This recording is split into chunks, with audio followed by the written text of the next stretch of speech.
నమస్కారం, welcome to I dream. నేను విజిత. ప్రస్తుతం మనతో పాటు ఉన్నారు ప్రముఖ జ్యోతిష్య వాస్తు శ్రీ భారతీ శంకరాపీఠం వ్యవస్థాపకులు, వేదస్మార్త జ్యోతిష్య ఆగమ ధర్మశాస్త్ర ప్రతిష్టాంత పండితావర్యులు బ్రహ్మశ్రీ అన్నవరపు తిరుపతి మూర్తి అవధాని గారు మనతో పాటు ఉన్నారు. ఇప్పుడు వారితో మాట్లాడి మరిన్ని విషయాలు తెలుసుకుందాం. నమస్కారం గురుగారు. ఓం శ్రీ మహాగణాధిపతయే నమః. గురుగారు, ఎక్కువగా దైవాన్ని ఆరాధించే వాళ్ళు ఎక్కువగా ఉపవాసాలు కూడా ఉంటూ ఉంటారు. అవునండి. అయితే భగవంతుడు ఉపవాసం ఉండమని ఎక్కడైనా చెప్పాడా గురువు గారు? మామూలుగా ఉపవాసాల్లో భాగంగా తీసుకుంటే శివరాత్రి అనగానే చిన్న వాళ్ళ నుంచి పెద్దవాళ్ళ వరకు అసలు ప్రతి ఒక్కరు ఉపవాసంలో ఉంటారు. అసలు ఈ ఉపవాసం నిజంగా చేయాలా? ఏ విధంగా చేయాలి గురువు గారు? ఉపవాసం అనేటువంటిది ఉండాలా ఉండకూడదా అనుకునేటువంటి దానికి ప్రారంభం నుంచి 4 విషయాలు చెప్పుకుందాం. ఓకే గురుగారు. మామూలుగా కూడా స్త్రీలు ఎక్కువ మంది కొంతమంది గురువారం అని చెప్పి శుక్రవారం అని చెప్పి ఉంటూ ఉంటారు. అంటే రాత్రిపూట ఏం తినకుండా ఉంటూ ఉంటారు. అసలు అది వాళ్ళకి వర్తిస్తుందా వర్తించదా అనేటువంటి విషయాన్ని కూడా తెలుసుకోవాలి. ఓకే. ఎప్పుడు వర్తిస్తుంది అంటే తన భర్త తనకై తాను నీకు ఏదైనా పూజలు పురస్కారాలు చేసుకుంటున్నావు కాబట్టి ఏ గురువారం శుక్రవారం ఉండాలనిపిస్తే ఉండు అని అంటప్పుడు ఆ స్త్రీ ఉంటే ఉపయోగం. భర్త దగ్గర ఈమె అనుమతి తీసుకుంటే ఉపయోగం ఉండదు. ఆయనంతటా ఆయన చెప్పాలి. ఎందువలన మీరు ఏదైనా పూజలు పురస్కారాలు చేసుకుంటూ మీ మనస్సులో ఉండాలి అని అనిపిస్తే అది ఆయన గ్రహించాలిగా. మరి భార్యాభర్తలు ఉంటే సమానం, గ్రహించాలి. ఈమె ఎందుకోసం చేస్తుంది? ఆయన బాగుండటం కోసమే చేస్తూ ఉంటుంది. ఉదయం పూట లేస్తారు, ఏది దీపారాధన చేసుకుంటారు. ఆయన ఏమే కాఫీ అంటే ఉండగా బాగా అక్కడ ఆయన పట్టించుకో మళ్ళీ అక్కడ ఇటువంటివన్నీ జరుగుతూ ఉంటాయి. కాబట్టి కొన్ని వస్తూ ఉంటాయి. అయితే స్త్రీ అనేటువంటిది ఎప్పుడు ఉపవాసం చేయాలి అన్నా ఎన్న వారాలు ఉండాలన్నా భర్త తనంతట తాను చెబితే ఉండాలి. ఇది ఒక విధానంగా వస్తుంటుంది. అయితే మనం ఉపవాసాల గురించి వెళ్తే మనం భోజనం కూర్చున్న సమయంలో మన ఇంటికి ఎవరన్నా వస్తే మనం ఏం చేస్తుంటామంటే భోజనం చేస్తారని అడుగుతారు గబిక్కిన. వాస్తవంగా భోజనం టైంలో ఎవరైనా ఉన్నారంటే అసలు కాలు కడుక్కున్నాను భోజనానికి అనాలి. కాలు కడుక్కుని భోజనానికి రండి అనాలి. అంటే భోజనం చేస్తారా మీరు కూడా అనేటప్పటికీ అవతల వ్యక్తి ఆకలి వేసినప్పటికీ కూడా మొహమాటం కోసం అబ్బెబ్బెబ్బెబ్బే వద్దు అంటారు. ఇవి ఏవైతే ఉంటాయో ఇవన్నీ కూడా దోషాలుగా వస్తాయి. వచ్చి తర్వాత జన్మలో మనకు అన్నీ ఉంటాయి తినటానికి, ఉండి కూడా ఆ చేసినటువంటి పాపానికి శిక్ష అనుభవించడంగా దారిద్ర్యాన్ని అనుభవించటం. ఉపవాసం ఉండటము అంటే దారిద్ర్యాన్ని అనుభవించటం. ఏది తినటానికి తిండి ఉంది, పళ్ళు అన్నీ ఉన్నాయి పుష్కలంగా.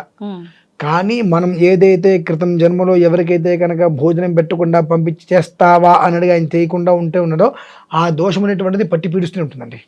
ఓకే. దాని యొక్క ప్రభావమే ఈ జన్మలో మనకు అన్ని పుష్కలంగా ఉండి ఉపవాసం అనేటువంటి పేరు మీద కటిక దారిద్ర్యాన్ని మనం అనుభవిస్తున్నాం. ఉపహ అంటే దగ్గర, వాసము ఉంటే ఉండటం అంటే భగవంతుడికి దగ్గరగా ఉండడం. ఉపవాసము అంటే తక్కువగా తినండి అని కాదండి. అందరూ అంటారు ఉపవాసం అంటే అబ్బాయి వాళ్ళు ఉపవాసం అండి నేను 30 ఇడ్లీలు మాత్రమే తింటాను అంటూ ఉంటారు. అంటే ఉపవాసము అంటే తక్కువగా తినమని కాదు, భగవంతుడికి దగ్గరగా ఉండాలి. భగవంతుడికి దగ్గరగా ఉండాలి అంటే ఆత్మను క్షోభింపజేసుకుని ఉండడం కాదు. ఒకంత రోజు నువ్వు భోజనం ఎంత చేస్తావు అంతకన్నా తక్కువ తిను. ఎక్కువగా భోజనం చేస్తే ఆయాసం వస్తుంది, నిద్ర వస్తుంది, అక్కడ నువ్వేం ఉండలేవు. కాబట్టి తక్కువగా భోజించి భగవద్ ధ్యానంలో నిమగ్నమవు అనేటువంటి విషయమై ఉపవాసము. దీనికి మన వాళ్ళు పెట్టిన పేరంటే ఉపవాసం అంటే వాళ్ళ మహాశివరాత్రి ఉదయం నుంచి రాత్రి వరకు నేను ఏం తినండి, మంచిది శుభం. ఉదయం నుంచి రాత్రి వరకు ఏం తినవు. రాత్రి అభిషేకం ఎప్పుడు వరకు తినవు?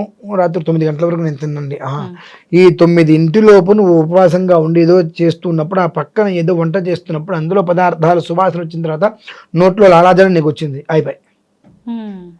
ఎందువల్ల అక్కడెక్కడైతే నీకు ఆ వాసన ముక్కు వరకు వెళ్ళిందో తొందరగా అదైపోతే ధ్యాస లాగేస్తుంది నీకు. నువ్వు మరి పొద్దు నుంచి రాత్రి వరకు ఉపవాసం చేసింది ఏముంది అక్కడ నీకు? మొత్తం బూడిదలో పోసిన పన్నీరు.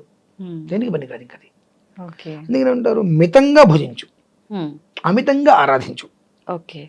అమితంగా భుజించి మితంగా ఆరాధించడం కాదు. అసలు అమితంగా నేనేమి భుజించను, మితంగానే భుజించను, పూర్తిగా వదిలేస్తాను అక్కడ కూర్చుంటానంటే ఆరోగ్యాలు దెబ్బతింటాయండి. అవి ఎవరు చెయ్యాలి? ఒకవేళ అలా ఉండాల్సిన పరిస్థితి ఉంది అంటే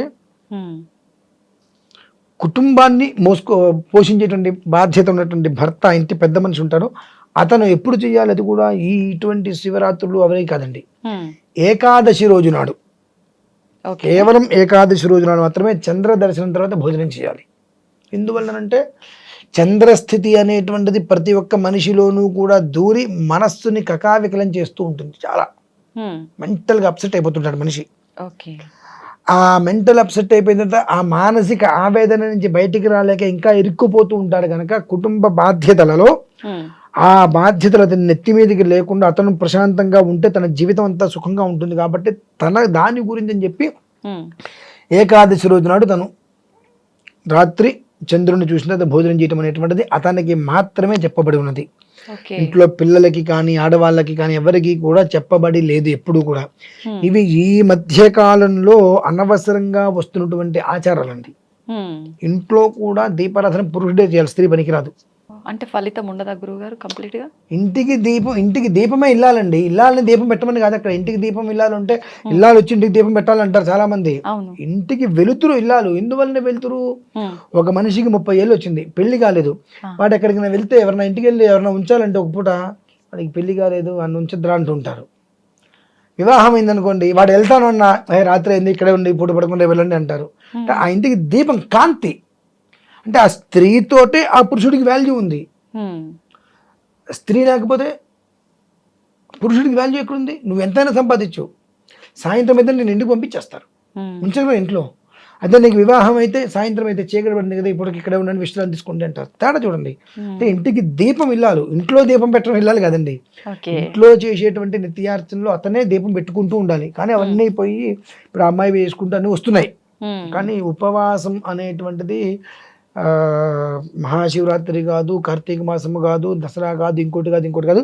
ఉపవాసానికి అయితే శాస్త్ర సమ్మతం అయితే కాదమ్మా. కేవలము కూడా మన ఇంట్లో అన్ని రకాల ద్రవ్యాలు పుష్కలంగా ఉండి మన ఇంటికి వచ్చినటువంటి వ్యక్తికి మనం కాలు కడుక్కొని భోజనానికి రండి అనేటానికి బదులు భోజనం చేస్తారా అని అడిగిన ఒక్క మాటకి వచ్చిన దోషానికి ఈ జన్మలో మనం అనుభవిస్తున్నటువంటి కటిక దారిద్ర్యం ఇదంతా. అదేంటంటే పోగొట్టుకోరు. ఆ కర్మ ప్రారంభం తొలగేంత వరకు కూడా వీళ్ళు ఇటువంటివి చేస్తూనే ఉంటారు. వద్దు అన్నా సరే వినరు. మీకేం తెలుసని అంటారు. మంచిది, నాకు తెలిసింది ఏంటంటే నువ్వు ఏదో దరిద్రమైన పని చేసావు కాబట్టి క్రితం జన్మలో, ఈ జన్మలో అన్నీ ఉండి దరిద్రాన్ని అనుభవిస్తున్నావు, ఇదైతే నాకు తెలిసింది కాబట్టి నీంట్లో నేను మంచిని కూడా తాగను అని చెప్పి వెళ్ళిపోవడం చాలా శ్రేయదాయకం అండి. అందువల్లనే మనకు ఇళ్లల్లో కూడా దాదాపుగా ఇప్పుడు ఈ మధ్యకాలంలో ఒక రకమైన విధానంలో ఉంది. పూర్వంలో ఇంట్లో భర్త చెప్పేవారు, అమ్మాయి నీకు ఏదైనా ఉండాలనిపిస్తే వాళ్ళు శుక్రవారం ఉంది అమ్మవారికి అర్థం చేసుకుంటే కనుక ఉండు. ఎందువల్లంటే భర్త అనుమతి లేకుండా పూజ చేయడానికి కూడా అర్హత లేదు కదండి. అంటే ఆ అమ్మాయి ఏం చేసినా అతని కోసమే కదా. అతను అంటే ఆమె సౌభాగ్యంగా ఉండాలంటే అతను బాగుండాలంటే అతని గురించి ఆలోచిస్తే చాలు. అతని తర్వాతే దేవుడైన ఏదైనా. భర్తకు అన్నం పెట్టేటువంటి సమయంలో వాకిట్లోకి వచ్చి తలుపు కొడితే అక్కడ ఉండవయ్యా, నేను నా భర్తకు అన్నం పెడుతున్నా, పెట్టింది వచ్చిన తర్వాత ఇస్తా అని చెప్పాలి. అలా కాకుండా నువ్వు వదిలేసి కనుక అక్కడికి వెళ్తే ఆ దోషం నేను అంటుకుంటుంది. ఇవి చాలా ఉంటాయి. ఇవన్నీ కూడా భర్త ఎలాంటి వాడైతే, భర్త ఎలాంటి వాడైనా కావచ్చు, వాడికి ఎప్పుడైతే కనుక భార్య పిల్లలు అనేటువంటి విలువ లేకుండా ఉంటుందో అప్పుడు వాడిని మనం పట్టించుకోవాల్సిన అవసరం లేదు. ధర్మం రెండింటికి ఉంటుందండి. కాబట్టి అటువంటప్పుడు అతన్ని కూడా మనమే పోషించాల్సిన పరిస్థితి వచ్చిందంటే ఏదైనా హెల్త్ సమస్యలు ఉంటే వేరే విషయం. అన్నీ కాకుండా అనవసరమైన విషయాల గురించి ఆలోచించుకుంటూ ఇంట్లో చికాకు పెట్టేటువంటి వ్యక్తి ఉన్నా ఒకటే లేకపోయినా ఒకటే, అతని గురించి మనం అనవసరం. అందుకనే పూర్వంలో కూడా మనం చూస్తుంటాం, భర్త తిన్న తర్వాత ఆవిస్తట్లోనే తింటూ ఉంటారు. ఇప్పుడు అలా తినేవాళ్ళు ఎక్కడ లేరు అనుకున్నది వేరే విషయం. ఎందువల్లనంటే అతను చేసినటువంటి ప్రతి దాంట్లో పుణ్యం అమ్మాయికి వెళ్తుంది. కానీ అమ్మాయి చేసేటువంటి ఏ పుణ్యంలో కూడా కొంచెం కూడా పురుషుడికి రాదు. ఎటువంటి పరిస్థితుల్లో కూడా ఆమెకు ఉపయోగం ఉండదు ఆ పుణ్యం వల్ల. ఎందుకంటే భర్త అనుమతి ద్వారా చేస్తే వచ్చేటువంటి పుణ్యం మూట కట్టుకొని పిల్లలకి ఇస్తుంది ఆవిడ. కాబట్టి ఉపవాసమైనా ఏదైనప్పటికీ కూడా ఉపవాసం నిషిద్ధ. అథవా నేను గురువారం ఉందామనుకుంటాను, శుక్రవారం ఉందామనుకుంటాను అంటే తనకై తాను నువ్వు ఉంటే ఉండమ్మా అని చెబితే ఉండటం వేరు. లేదు అని అంటే ఆయన ప్రశాంతంగా ఉన్నాడు అన్నప్పుడు, ఇలా ఉందామనుకుంటున్నాను నేను అన్నప్పుడు సరే నేను చెప్తాలి అని ఆ విషయం గుర్తొచ్చి మర్నాడో సరే అంటాం వేరు. ఆ విధానంలో స్త్రీకి ఉపయోగపడుతుంది మినహాయిస్తే ఉపవాసం స్త్రీ చేయకూడదు, పురుషుడు చేయకూడదండి. ఉపవాసం చేశారు అంటే నాకు తెలిసి ఏ జన్మలోనో వాళ్ళు చేసినటువంటి ఆ చిన్న మాట దోషానికి దరిద్రం అనుభవిస్తున్నట్టే ఖచ్చితంగా. అయితే గురువుగారు ఇప్పుడు జనరల్గా మనకు చాలా కాలం నుంచి శివరాత్రి అనగానే పొద్దంతా ఉపవాసం ఉండి సాయంకాలం టెంపుల్కి వెళ్ళి లేదంటే ఇంట్లో అభిషేకం చేసుకున్న తర్వాత పండ్లో పాలో తీసుకుంటూ ఉంటారు. అలవాటు. ఇప్పుడు ఈ వీడియో చూసిన తర్వాత ఉపవాసం ఉండొద్దు అన్నారు. మరి ఏం చేయాలి? ఏం చేయటం ఏంటండి, ఆత్మన్నిత్యామంత్రైత నువ్వు ఎంతవరకు చెప్పగలుగుతావు, ఎంతవరకు ఉపవాసం ఉండగలుగుతావు? ఉపవాసం అంటే అసలు అర్థమే లేదు కదండి. భగవంతునికి దగ్గరగా ఉండటం. భగవంతుడు అంటే యమధర్మరాజు కాదు కదా. షుగరో బీపీనో ఉంటుంది, నేను దేవుడి దగ్గర ఉంటాను అని చెప్పి అలానే కూర్చుని తినకుండా ఉంటాను, టాబ్లెట్ వేసుకోవాలి, తినకుండా టాబ్లెట్ వేసుకోకూడదు, అబ్బాయి తింటే అభిషేకం చేయకూడదు, శివుడు ఏమైనా వచ్చి చెప్పాడా? కొన్ని దేశకాల దేహధర్మ వైపరీత్య శంకయ్య, ఆరోగ్యం చాలా బాగుంది అన్నప్పుడు ఆ పురుషుడు చేయి, పురుషుడు అనుమతి తీసుకొని అల్పాహారం తీసుకొని స్త్రీ ఉండు. ఎప్పుడైతే అనారోగ్యం అనేటువంటిది వచ్చిందో అప్పుడు నువ్వు ఉపవాసాలు చేస్తానంటే డైరెక్ట్ యమధర్మరాజు దగ్గరికి నీకు దారి మార్గం కనిపించేస్తుంది. అక్కడ షుగర్ బీపీనో ఉంటుంది, ఆ టాబ్లెట్ వేసుకోవాలి, టిఫిన్ చేయాలి, నేను టిఫిన్ చేయనండి, నేను శివుడి దగ్గర కూర్చుంటాను, కళ్ళు దగ్గర కింద పడిపోతారు. ఏంటి పరిస్థితి? యమధర్మరాజుకి దగ్గర ఉండమని చెప్పలా, ఈశ్వరుడికి దగ్గర ఉండమన్నారు. కాబట్టి ఏంటంటే అనవసరంగా వచ్చేటువంటివి ఏవైతే ఉన్నాయో దానికి మనం పరమార్థాన్ని వెతకాలి కదండి. తినద్దు అని వచ్చింది, అసలు ఎవరన్నారు? ఉపవాసం ఉండండి అన్నారు. ఉపహ అంటే దగ్గర, వాసం ఉంటే ఉండటం, ఇదే కదా ఉపవాసం అంటే. ఉపవాసానికి నేను ఇవాళ ఏం తినకుండా ఉంటానంటానికి అసలు సంబంధం ఎక్కడి నుంచి వచ్చింది? ఇటువంటి విషయాలు వాళ్ళు ఆలోచించుకోవాలి. ఆలోచించుకునేటువంటి స్థితిలో వాళ్ళు లేకపోవచ్చు. చెప్పింది విని అర్థం చేసుకొని అయ్యో కడుపుంటే తినండి, తినద్దని ఎవరు చెప్పారు? నీకు కావాల్సింది ఈశ్వరారాధన. ఈశ్వరారాధన చేస్తూ చేస్తూ చేస్తూ చేస్తూ నీకు ఆకలేసి కలిదిరి కింద పడిపోతే అది మధ్యలో నాశనం అయిపోతుంది, అన్ని రకాలు చెడుతుంది వ్యవహారం. అందుకని ఆత్మని తృప్తిపరచుకో. నీకు ఈ ఆకలి లేదు, ఒక 4 గంటలు నేను ఈశ్వరారాధన చేసుకోగలను, అంత ఉప్మా తిని చక్కగా ఈశ్వరారాధన చేసుకో. మాకు లక్ష బిల్లవార్చనలు కార్తీక మాసంలో జరుగుతూ ఉంటాయండి. మరి అందరూ ఉపవాసాలే ఉంటారు. ఎలా ఉంటారు? ఉదయం పూట కాఫీనో పాలు తాగేస్తారు, 8:30కి టిఫిన్ చేసి మళ్ళీ వచ్చి కూర్చుంటారు. మధ్యాహ్నం 12:30 1 గంటకి హవిస్సు, లేదంటే మళ్ళీ అల్పాహారం ఉంటుంది. రాత్రికి భోజనాలు. ఇంత లక్ష బిల్లవార్చన చేసిన తినకుండా ఇవ్వాలి కదా. నా చిన్నప్పటి నుంచి నేను చూస్తున్నా.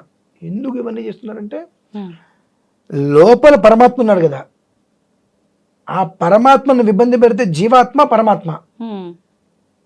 నువ్వు జీవాత్మనే సరిగ్గా చూసుకోలేని వాడు పరమాత్మ ఏం చూస్తావు? ఆ పరమాత్మకు లోపలే ఉన్నాడుగా, ఆయన ముందు తృప్తిపరచు. తర్వాత అక్కడ లింగ రూపంలో ఉన్న ఆయన సంతోషపడదు కానీ అది విషయం అండి. అక్కడ చాలా మంచి విషయాలు గురువు గారు.